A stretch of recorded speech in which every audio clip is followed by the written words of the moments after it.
Thank you.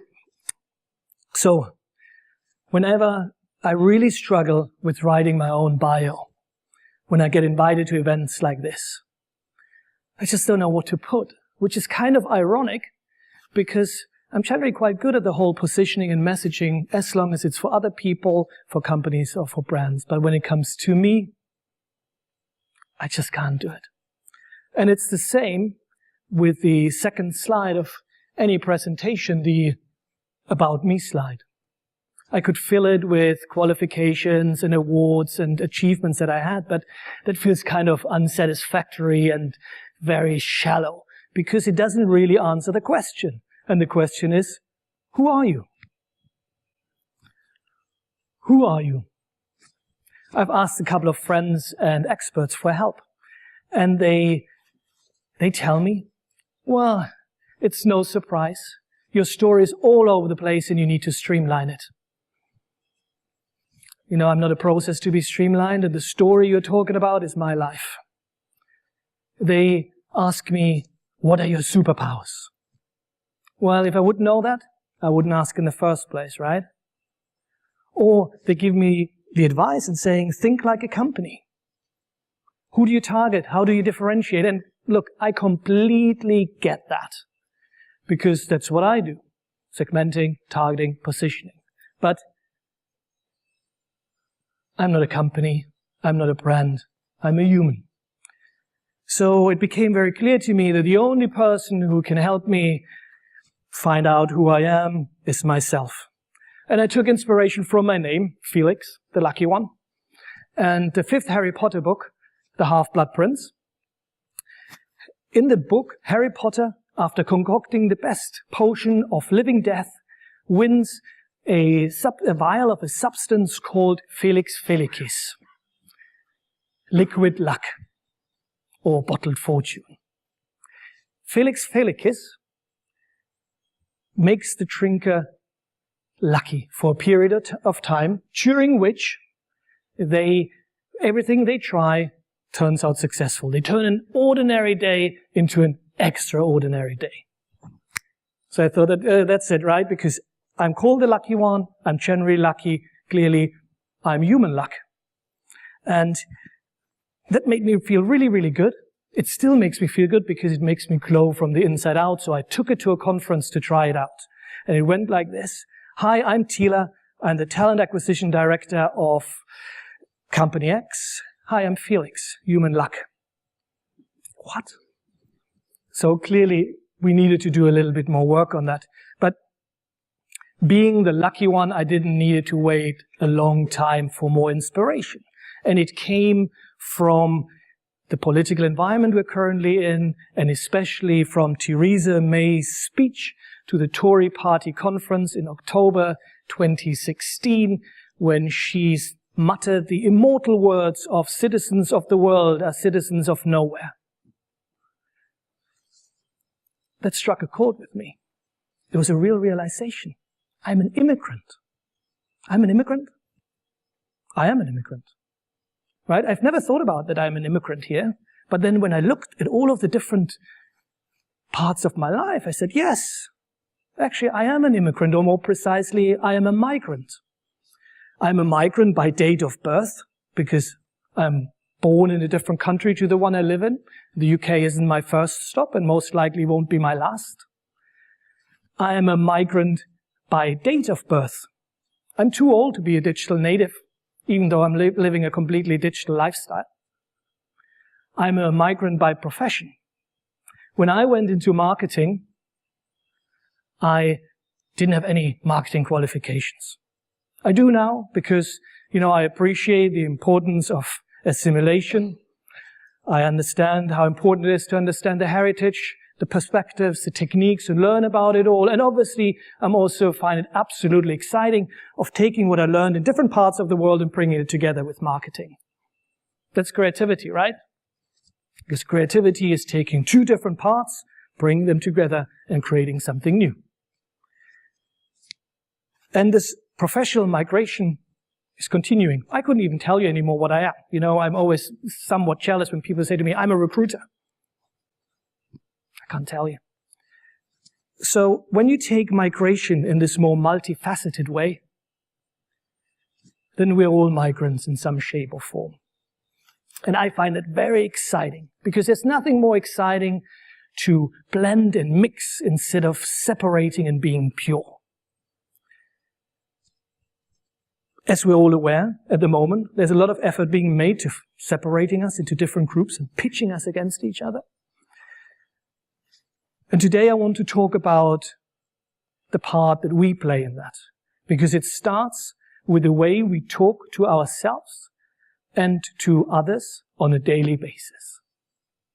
We talk about clients, consumers, candidates, voters, employees, patients, Generation X, millennial.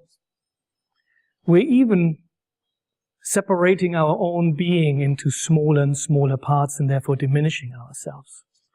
And instead of that, let's combine it all. Let's synthesize it, bring it together, let's mix it. And let's create something new.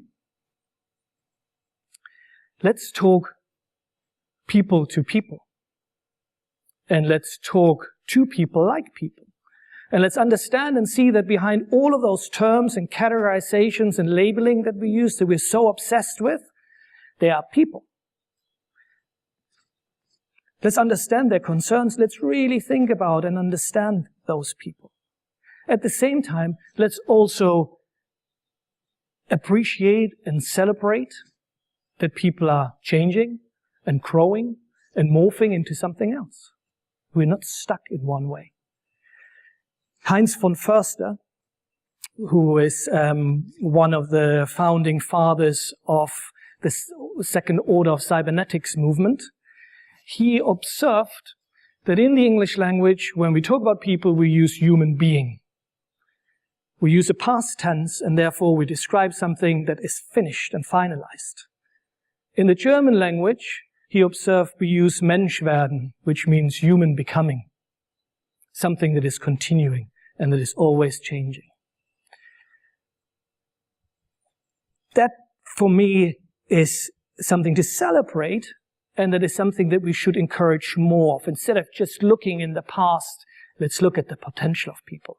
Let's kind of help them to get to their potential. Let's not try to kind of just keep them in their little boxes. And it's also essential. Not only because of the challenges we face today in the political environment or the attacks that we get from all of the purists, racists, and fascists around here, but it's essential for the future where the robots are going to do most of the tasks in our jobs. Because at the moment we're trying to out-robot the robot. We're competing with robots. We're trying to be the better robots. We can do it faster, we can do it better. But let me tell you on a tiny little secret, the robots are the better robots and they will win and we'll just be burned out. Human traits such as empathy, creativity, and emotional intelligence are much more important. And we need to not only upgrade the systems of the computers, but we need to upgrade ourselves again to remember what it is and to play to our strength and remember what it means to being human and dealing with humans.